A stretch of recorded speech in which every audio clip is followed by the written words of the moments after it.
Ay wow, panalo ito sa bawat panlasa ng mga Pilipino. Tayo pa man din ay napaka-creative sa mga dishes.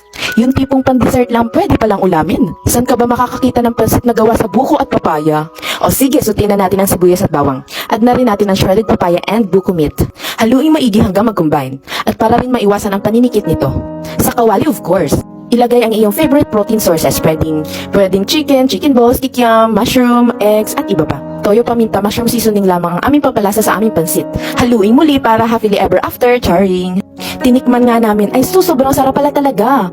At kapag nais mo pang mas maging makulay iyong buhay, dagdagan mo ng carrots at green leafy vegetables. Hindi lang kulay ang ibibigay sa iyong buhay, kundi vitamins at minerals pa na essential sa ating katawan. O see, low calorie lang ang ating pansit dahil hindi tayo gumamit ng noodles which is carbohydrate source. Kadalasan kasi inuulam natin ang pansit sa kanin kaya doble-doble ang carbohydrates niya. Make your plate colorful and nutritious. Marami tayong healthy recipes, kaya i-like at i-follow mo na ang page na to.